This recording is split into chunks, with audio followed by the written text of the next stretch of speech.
Welcome back. In this demonstration, I'm going to show you how to dry mount your photograph for Photography 1. So first of all, you'll need to have your mat cut from your previous session with the hinge in place and the lines marked so you know where to put your picture. Follow that matting sheet and follow the video.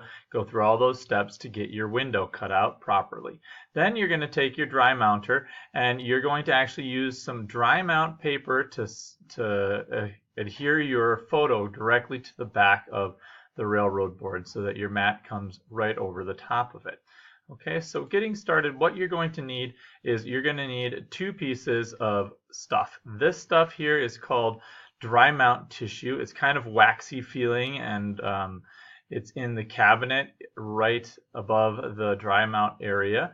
It's in the red bin. In the yellow bin, there will be some regular old newsprint paper, which we'll put on top of our photo once we're done dry mounting it. So get the dry mount paper, and you're going to cut out a piece of dry mount paper that's just as large as your photograph. It's just going to be a little bit smaller. So I'm going to take this pen or pencil and trace kind of right along the line of my photo and just cut so that it's just shy of the actual size. Please cut out of the side of the paper rather than the middle of that dry mount paper so that people can kind of successfully cut out of the side of it and save as much as we can. Okay, once you've got that picture in place, you're going to need the hand iron, which looks like this. It is hot, so if you touch it, it should be warm to the touch. And then hold your dry mount tissue flat and just do a little bit of spot right in the center. This warm spot should make the paper stick to it.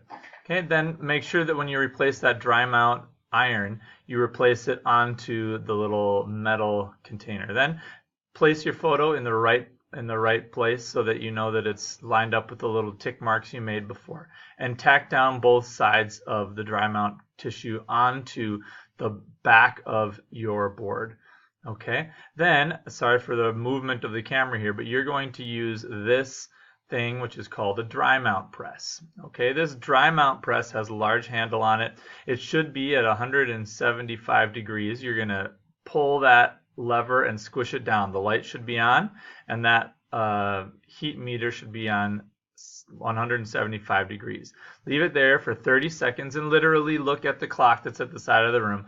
And what you're doing right now is that photograph is getting smushed together with the paper, the dry mount tissue, and that dry mount tissue is melting and actually gluing your photograph to the back of that mat board. Pull it out and make sure that you take your dry mount tissue and not the dry mount tissue, sorry, the newsprint, put it back in the cupboard, and it should be secured all the way around now, and that window should come all the way out to the edge. Once you're done, make sure you put all your supplies away, and then this photograph that's been dry mounted and framed should get an evaluation put on it, and it should be put into the hand-in bucket. Thanks very much for watching, and that's how to dry mount your photograph for Photo 1 class.